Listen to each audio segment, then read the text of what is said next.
and they were saying that although they thought that Islam was quite reasonable in logic, they couldn't accept it on the grounds that Christianity, once they believed, promised them paradise, and that the Muslim, according to them, could not be assured of paradise even if he believed, and that they were saying that it is a part and parcel of the Islamic faith that you can never be 100% sure of being granted paradise. So could you explain a bit further so I would be able to answer? The question is, which problem is right and which problem is false? There's a main thing to be decided. If a false promise is made, however good the promise be, it will be worse than a small promise. This is true. So it is just like telling your child that I am going to give you some sweet while you don't have a sweet. And on the other hand, somebody promises his children a little bit of the same, much less than the other promised large quantity of sweet, and fulfills that promise. Who would be better? The one who makes a smaller promise and fulfills, or the one who makes a larger and bigger promise and does not fulfill? That is the question.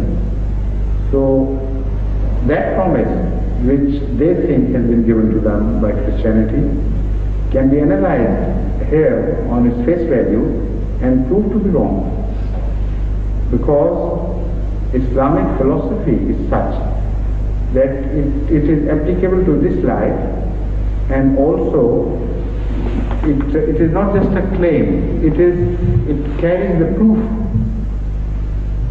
supporting that claim. So the Holy Quran has explained the philosophy of paradise and tells, Man kana fi hadhihi al-ama fa huwa fil akhirati ama. Then the angels tell those who are promised paradise, Nahnu awliyaukum fil hayati dunya wa fil akhirah. Abshiru bil jannati allati kuntum tu'adun. So the paradise which Islam promises is not something which belongs to after death, to the era after death. It begins here, and the symptoms begin to appear here. So that promise can be verified.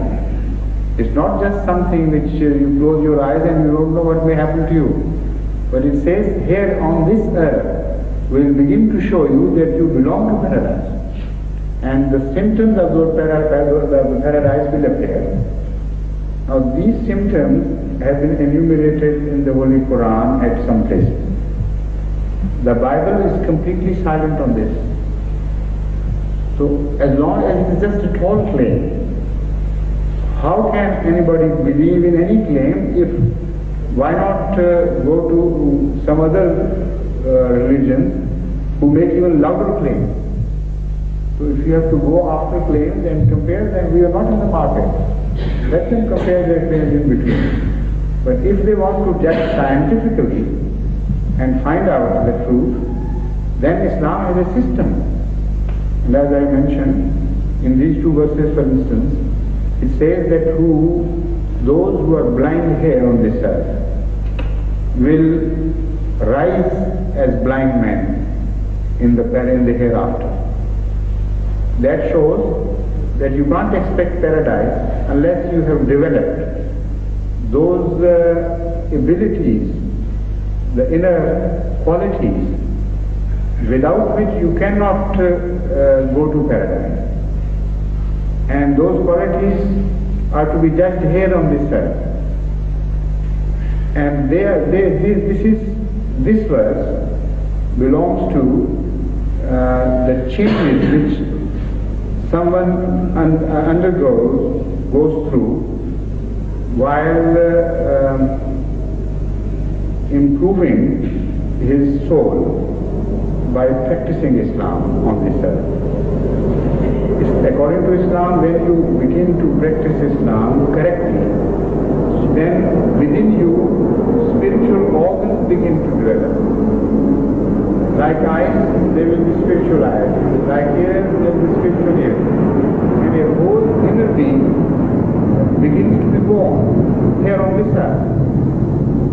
this verse refers to this phenomena.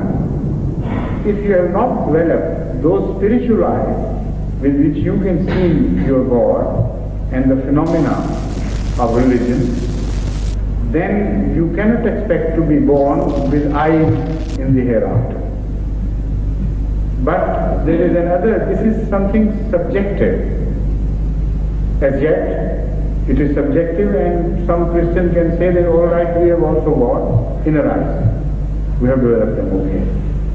So, but there should be some objective study as well. Some proof where it can be positively shown that God, the paradise has been denied you and has not been denied us here on this earth. In the second verse which I recited, that phenomena has been discussed. Allah says, يَتَتَنَزَّلُ عَلَيْهِمُ الْمَلَائِكَةُ أَلَّا تَخَافُوا وَلَا تَحْزَنُوا وَأَبْشِرُوا بِالْجَنَّةِ الَّتِي كُنْتُمْ تُوعَدُونَ نَحْنُ أَوْلِيَاؤُكُمْ فِي الْحَيَاةِ الدُّنْيَا وَفِي الْآخِرَةِ وَلَكُمْ فِيهَا مَا تَشْتَهِي أَنفُسُكُمْ وَلَكُمْ فِيهَا مَا تَدَّعُونَ. It says that those people who are promised paradise, they will be recipients of revelation through angels on this earth. The promise of paradise is not something just belonging to the other world. In this world they will begin to see the promise being fulfilled. And the angels which would descend upon them would be talking angels, not silent, quiet angels. That is to say, it will not be their inner thoughts and views which they will be attributing to Allah that we receive this revelation. It will be an observable phenomena, an objective phenomena from outside, that they will receive angels descending upon them, and they will be talking to them, and they will be giving them promises, and such promises as they will themselves speak to the rest of the world, that angels did speak to them. And what are the promises? La takhafu wa la tahzanu. That shows that they are passing through a state of fear, and a state where they are being deprived of their properties and their possessions, with the result that they are feeling sorrowful, they are sad and dejected because of these losses. When angels begin to descend, they come with this promise that from now on your sorrow will be turned into happiness, your fears will be turned into hope. So we have come with this message, and this message is to be fulfilled here on this earth.